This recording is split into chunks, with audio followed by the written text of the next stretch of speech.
Hi, welcome to Focus on Liberia. I am the West African correspondent, Amara. Welcome to the latest news update on the continent. Focus on Liberia uses this particular opportunity to come to you with the latest development on the continent. We search the length and breadth of the continent to ensure that we come to you with developments that matter, things that affect the continent. We also try to ensure that we come with news that are accurate, standard, and also we make sure that we give you a balanced stories that affect Africa as a whole. And we also try to relate these stories with other happenings, especially things that happened in Africa, around Africa, and those other global issues. Today we are having series of important stories in our news update. First, we have to see how a renowned medical doctor, who is even the head of the Nigerian Cancer Association, especially the breast cancer, the breast cancer for Nigerians Medical Association, was involved into sexually abusing a child, and he can easily be termed as a pedophile. How the court has sentenced him to life imprisonment because he abused the niece of his wife. Okay, we also see how Liberia general election have definitely gone into a second round, and we will see why George Weah maybe was unable to maintain the top seat in the first round of election as the incumbent. We will try to observe certain things that surround that and how the second round of election will definitely go ahead. Then we also see how Kenyan soldiers have actually been killed in DR Congo. Of course, we have listened hard and also view maybe from the general dissatisfaction of the Congolese that they are not actually happy with the current Ugandan, Kenyan, Rwandans soldiers that are actually as East African peacekeeping force in DR Congo, who are fighting against the M23 rebels. Then we see North Korea also have actually closed its embassy in Uganda after the ambassador of North Korea from Pyongyang held a meeting with Yoweri Museveni, who is a dictator in that country and have been on the hem of affairs since 1986. Then finally, we see how bandits in Cameroon kidnap 14 people, and those of the people that the bandits actually kidnap, some of them are Chadians while others are Cameroonian. So let's start.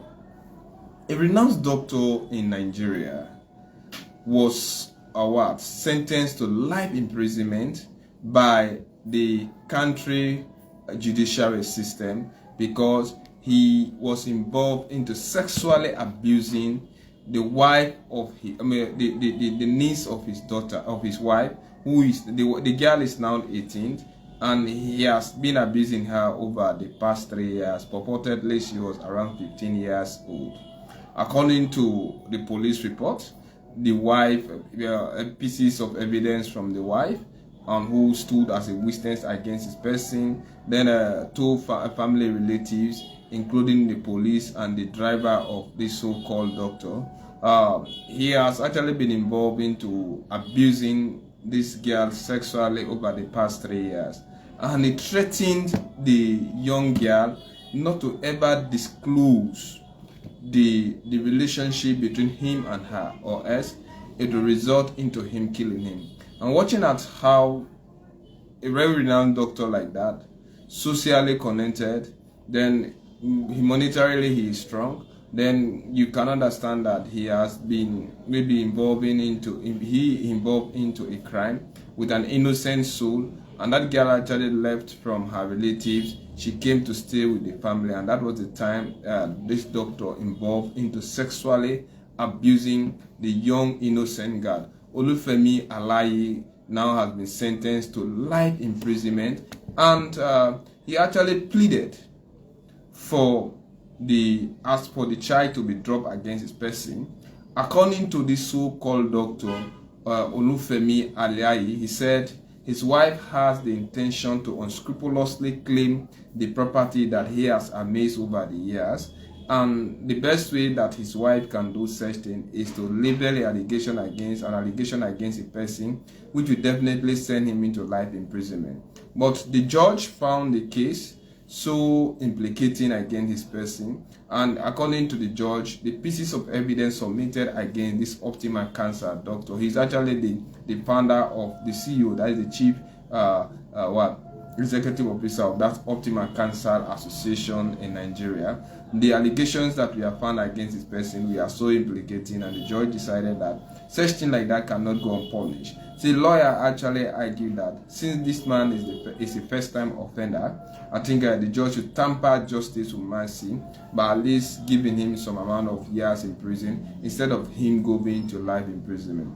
However, the judge also argued that in the name of maintaining the sanity of Nigerians, and also to prove that rape is one of the greatest offenses that any Nigerian can actually offend, and coming from an aristocrat, a well-placed, socially connected, influential, and renowned person like that in the society, I think they need to set a practical example that any other person who thinks and feels that just because of your social connection, your political connection, your influence, and even maybe monetary power, you have the right to just use these young girls as prey, you can easily be sentenced to death when the law will take a very, very, very, very hard toll on you. So the judge decided that the girl has now should be given her right, and the individual or doctor should definitely be punished. So the doctor, in his own defense, also he confessed to committing a crime, although he vehemently denied into the court. But all those pieces of evidence that we are presented against this person in court, we are actually implicating. That was why the judge rejected his argument. He said they are not trying to involve into their domestic issues, because that was not the case that was being presented before the court of law. The case that was presented before the court of law was a case of rape, sexual assault, and all of those things that we have been presented, he is implicated. Then above all, they also sentenced the person who went and did the forensic test. That is why sometimes in Africa we actually need to be absolutely careful with certain things that we do, because when a well-influential person is involved into committing a crime, they can even bribe the system that will be used to justify the crime. Because what the man did, he even bribed those who we are doing the forensic tests, and those forensic tests, they presented false evidence towards the judge, and they have to change the health facility that did the forensic test to confirm whether it is this so-called doctor that has been having sexual relationship with a minor. And when it was discovered that it was the doctor, and also you see now the accreditation of that so-called hospital that did the forensic test had definitely been thrown into the quarters. It comes to our health system in Africa. That is why sometimes in Africa, when people have money, they can do any mysterious things, and definitely they will go unpunished. It was the same thing that so-called doctor also in Nigeria, who was involved into kidnapping something, because deliberately taking somebody from Nigeria, going that person in Newcastle in London, Birmingham City in London, intending for him say, I'm going to educate you and give you other facility. The man need to knowing that he was actually being brought into London, taken to London, for one of his kidney to be taken away to give to his daughter. And that so-called medical doctor has actually been sentenced also. The ex-governor has also been sentenced. And those medical practitioners who are involved into that unscrupulous act also, we are sentenced to hefty time in life imprisonment, and also we are given certainty. So we need to be very careful. Our health system, and some people, because of their socially placed position into the society, they have actually been involved into a lot of crimes. And unfortunately for Africa, the less fortunate, those who are not powerful, apart from Africa, most of these crimes that are actually committed here and in the Western world, those injurious crimes actually are committed with people who have the opportunity to influence power, and who also have the opportunity to exercise their power. So kudos to the judiciary system, and as I was saying, it's a big bravo, as Miata Stella hearing is saying, bravo to the judge. Thank God because this is what exactly pedophiles actually should be prosecuted for those things, and we are expecting. And unfortunately for Liberia, Sierra Leone, I don't know about Guinea, but for Liberia and Sierra Leone, maybe it is because of our civil war that we tasted, or the rebel war. Sometimes I don't like to describe it as civil war because it was not a social unrest, it was something like an insurgent or rebel war coming to attack another country, although civilians participated into it. But it was not like something within the country, but something external, although it happened within the country. Just after that, we witnessed that a lot of rape. In past, we used to have gun rapes here. Even similarly in Liberia, a lot of rapes used to take place over there. But since this government came, what they did, they declare a kind of movement by the person, hands off our girl. And most of those people who we are caught into defiling young girls, some of them we are sent into life imprisonment, some we are punished heavily. And although incidents like that cannot be avoided because man by nature is a crime animal, so we have been registering few amount of incidents like that, but it is no longer rampant as it used to be. I think kudos to Big Brother Nigeria, especially for sentencing a man who is well placed, socially connected, and who even have the opportunity to even change the system. Was definitely sent to court, and he has been prosecuted successfully. Thank you to that particular judge. So let's come to Liberia. Judge Weah and Joseph Boakai are set to go into the second round election. Kudos to both political parties. And I think we in Africa should actually be happy also, because after the elections, although elections have never gone into Africa without registering either some amount of political clashes, maybe allegations of rigging. Some of them can even involve like some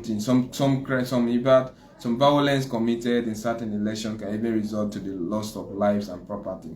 But in Liberia, I think kudos to them for having conducted that particular election. And we have seen most people have gone back to parliament.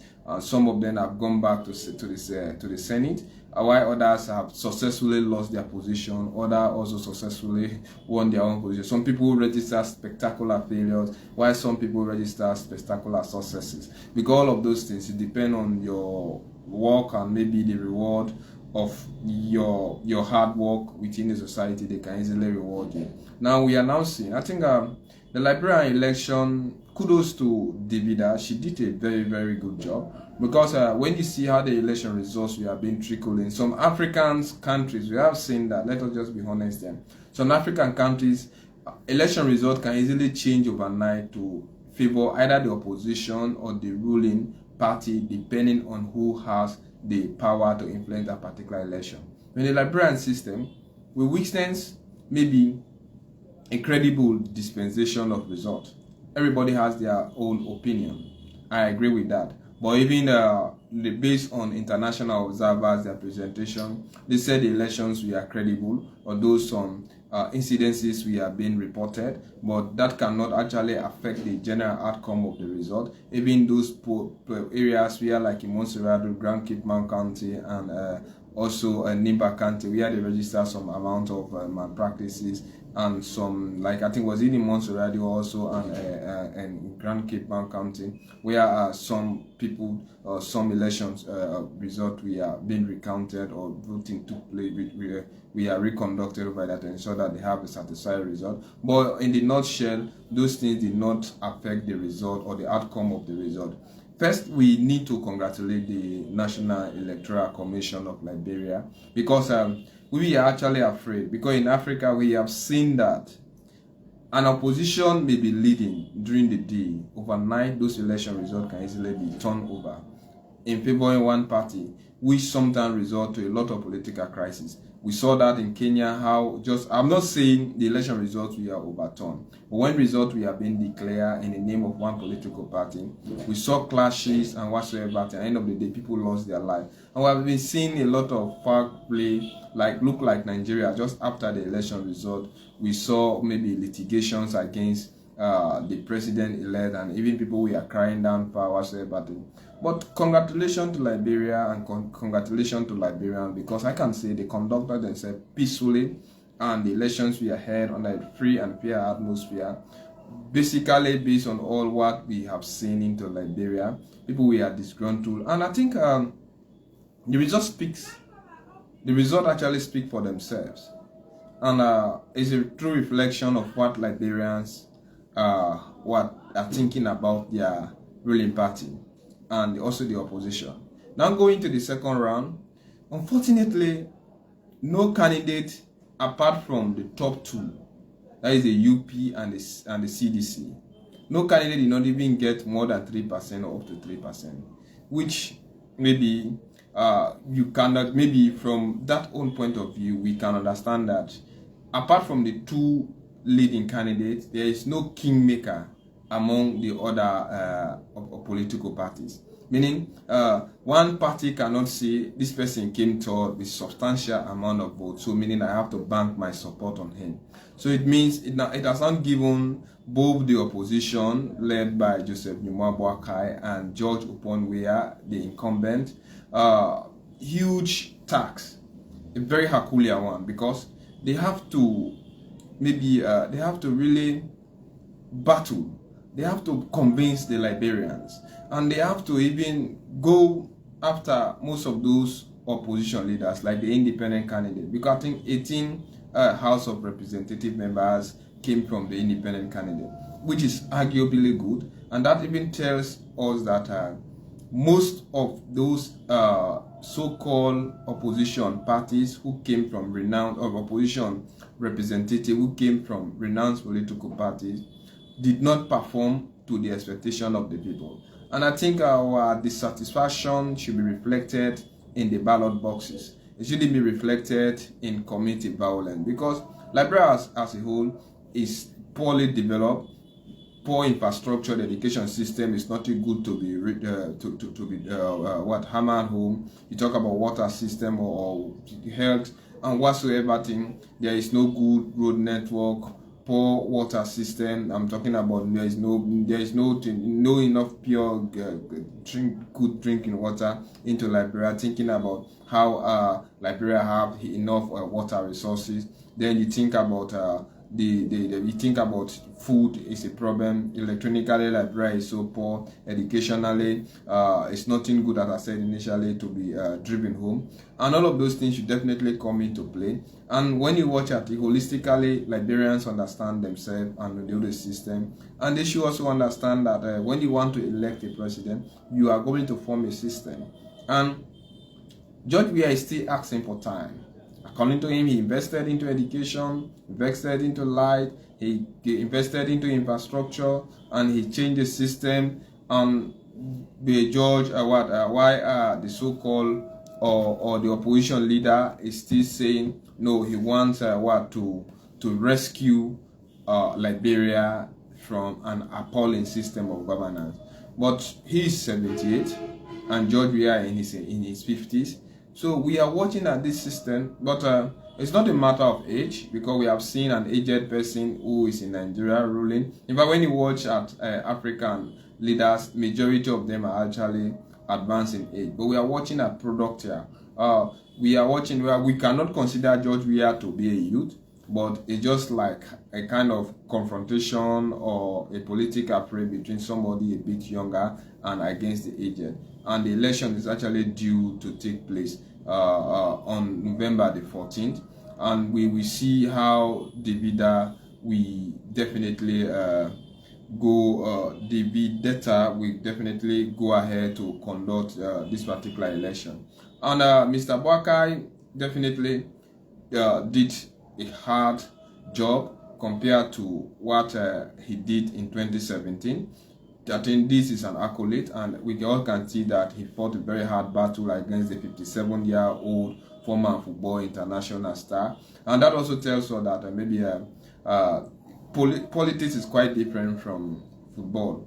And his popularity, he had huge mojo when he came in 2017. He was popular, and he maintained that he had that power over everybody that voted for him. Then he was solidly prepared to take over everything. and watching that the departure of Ellen Johnson Sirleaf, it left a huge gap. Maybe Joseph Boakai was not having that kind of resounding support from his boss, who was Ellen Johnson Sirleaf. We saw accusation like that, but now this is an equal battle, and I think in the space of 20 years after the war into Liberia, I think this is the fiercest election ever conducted, and we are actually seeing now a system that will come. But come to second round to conclude. Second round of election have a lot of things to be dealt with. One, easily there must be a political apartheid. Some people definitely will not tend to participate into the vote. Maybe the candidate that we are thinking that should have gone for second round is no longer in the race, and those that they thought that would have actually led the country are definitely not in the race. Some people will definitely back off. Why some may even be afraid of the atmosphere because it is liable to be so tense, especially taking into consideration how close the election results actually are. So all of those things can affect the outcome of the election. Above all, we are going to witness a kind of election where both the incumbent and the opposition maybe somehow having the assurance that definitely this election can be won by me. And the opposition also should maybe conduct themselves peacefully, and while the ruling party is also expected to ensure that they maintain their patriotism, and they should display a high level of understandability, especially towards the Liberian society, taking into consideration what has actually gone into Liberia. Okay, let's come into Kenya. I think a Kenyan soldier killed in DRC rebel mortar attack. This is so bad. Unfortunately, in the DRC Congo, we are now witnessing the M23 rebels who are actually not being intimidated by the presence of the so-called East African force. According to popular allegation against the so-called East African force, it is widely alleged that they are not in in DRC Congo to actually ensure that the war in DRC Congo ends. Rather, they are facilitating the war by helping the MP23 rebels to continue creating havoc in the North Kivu region. By so doing, they can also evolve into illicit diamond or natural resources mining, which is definitely affecting this particular country. You are having Burundians, Rwandese, Congolese, Burundians, Rwandese, we are also Ugandans, then Kenyans are actually involved into that particular peacekeeping force in the North Kivu region. But on several occasions, they have actually, the government of Congo have actually asked these so-called forces to leave. They believe that if they can depart, definitely the Congolese army will do better. So Kenya has also contributed more than 1,000 peacekeeping soldiers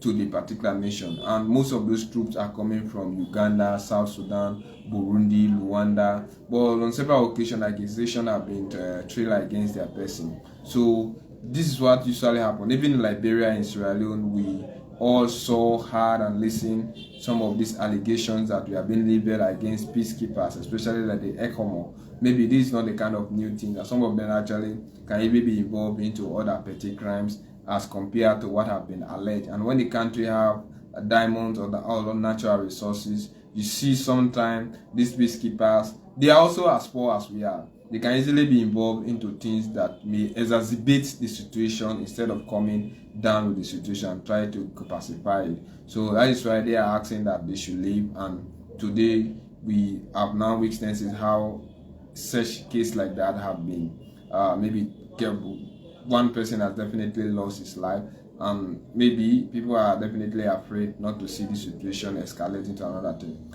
Then come to another thing. Maybe some people never knew, but obviously North Korea is still having some amount of influence on the continent. And in places like Uganda, where you have Yoweri Museveni, who has been in power since 1986, North Korea was actually having its embassy in the capital city, Kampala. Now, North Korea has definitely closed the embassy in Kampala, ending half a century of diplomatic presence in one of the longest standing allied into Africa, that is Uganda. The move was announced on Monday after meeting with Ugandan President Yoweri Museveni and North Korean Ambassador John Tonghang. When they met, they discussed. A statement from the Ugandan presidency shared with the agency AFP's News said Ambassador John informed the president that North Korea has taken a strategic measure to reduce the number of embassies in Africa, Uganda inclusive, in order to increase efficiency of the country's external institutions.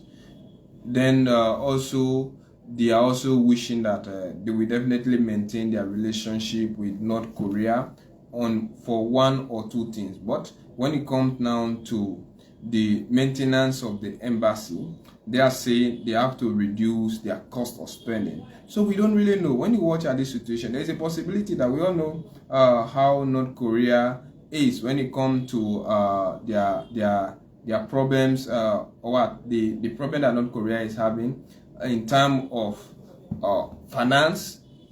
North Korea is under serious sanction, and it is affecting how smoothly the country is definitely running.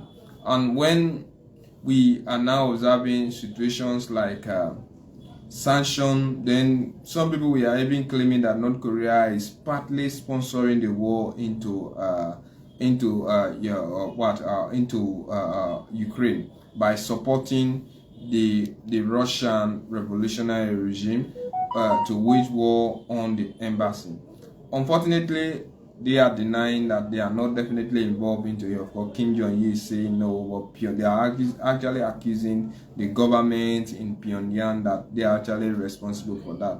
And this relationship actually with Uganda and North Korea was established far back in 1971. North Korea even used to provide Uganda with armed forces. And also they help them to train the armed forces of Uganda, and they also provide weapons. So President Yoweri Museveni is very thankful to the leadership of Kim Jong-un, and since that particular friendship was established since 1971, it was being maintained. But if it's now a time that the relationship in embassy can be terminated, then for good reasons, and North Korea also want to cut on its spending. So that tells you that something wrong is wrong somewhere, and maybe the sanction of North Korea is really coming down heavily on the person, and they want to ensure that they cut down on their spending, maintain what they can afford to maintain. Those that they can afford, I think they must do away with them. So it's maybe a bit unexpected because of maintaining a cordial relationship with its allied could also cost a lot. There's another story also which was not brought into the headline, but it's also important. We are seeing the French embassy in Sudan actually came under bombing. The rapid paramilitary forces are actually accusing the Sudanese army of being responsible for it, while the Sudanese army is also accusing the so-called paramilitary forces of being responsible for it. And since then, since the 6-month war between the rapid support forces and the army, over 9,000 people have actually been killed, and nearly 6 million of people have definitely been displaced into that country. In April, a French national was also wounded in the attack, and most of these things have been leveled against the rapid support forces, but it's like they just trade the allegation from one place to another. Who knows what is definitely going on? But this is a sad event, and maybe they are risking their diplomatic connection with France. And we all know France is not also having good relationship with its former allies, because they have on numerous occasions been accused of being involved into their governance system and maybe detecting what happened into some of their communes or former colonies. And for that, most of these people are pulling out their relationship with France, because they have been accusing France of having maybe a double hand into most of the deeds that happen into these countries. And sometimes some of them even accuse France of being responsible for some of the maladministration taking place in some of these countries. So it's a very sad event, and the French government is also not happy with such development. So let's come into Cameroon. We have 40 Cameroonians, or 40 people in Cameroon, who include Chadians and Cameroonians, were actually kidnapped by some bandits. So around 40 Chadians and Cameroonian citizens were actually kidnapped in the northern part of Toboru. The mayor of the city admitted. You see, according to them, they attacked the town. They kidnapped those people. Most of them actually were like traders leaving from Chad, heading into Cameroon. Some of them were actually students. The guys came from a motorbike, stormed the travelers, took away their belongings, placed them under security network, and they are even demanding, because this, I think, this is the bad thing that normally happens. Just like what is happening into Nigeria, it is also definitely going to affect places like Cameroon. Because in Nigeria, of late, we have seen how people are disgruntled, how citizens are misbehaving. They are involved into kidnapping for ransom. They can torture, they can kill, they can do whatsoever thing. And this is having a spilling effect on places like Cameroon, because Boko Haram started into Nigeria. Today, they are having spilling effect in Cameroon, Chad. And kidnapping for ransom is taking place into Nigeria, and now they are also kidnapping into Cameroon. So it is actually bad to develop issues along borderline, because those issues can easily be spread. And most Cameroonians are also Nigerians. Most Nigerians are also Nigerians. When most Nigerians are also Cameroonians. Just watch, like, some part of Cameroon today was even part of Nigeria, like the Bakassi Peninsula where they share. It was only under the presidency of President Olusegun Obasanjo, who restored democracy into Nigeria, when we saw the Bakassi Peninsula being peacefully handed over to Cameroon. But when the like of Sani Abacha was definitely in power, like or even Abubakar and others, they never encouraged any issue like that. But when Olusegun Obasanjo came in, restored democracy, the Bakassi Peninsula was handed over to Cameroon. But yet, people remain to share the same cause. It's just like maybe changing. Some of them still consider themselves to be Nigerian, while some of them consider themselves to be Cameroonian. So it's just like a spilling effect. Unfortunately, issues like that are happening. This is a very sad event. People are being kidnapped, tortured, anything is just possible to happen. And the manner in which Africa is driving itself, poverty, illiteracy, ignorance, and inflation is also affecting us. And people hardly survive on their daily earnings, so they can do almost anything. And we are now trading ourselves for common chicken change. And dissident mentality is gradually growing, demonstration, and people just think that the best way they can maybe survive in a continent where it is only the rich will keep becoming richer, while the poor will keep becoming poorer, is to live by crime, which is definitely odd, and I think we need to stop that. So it's been me, Edward Amara, focused on Liberia, West Africa correspondent, coming to you with the latest development in the continent of Africa. Join me tomorrow, same place, same time, to get the latest news. And kudos to Liberians for having conducted themselves peacefully in the past general election that took place. Congratulations to all those who retained their position. Congratulations to also those who held offices, but today, unfortunately, they are no longer in power, for having peacefully accepted the result. And we are also wishing to see a very peaceful campaign before the 14th of November 2023, when the second round of elections will definitely be conducted. And we pray and hope that the election will definitely come out peacefully, and there must be a winner and a loser. The loser should accept the face, and the winner should take Liberia from one step to another.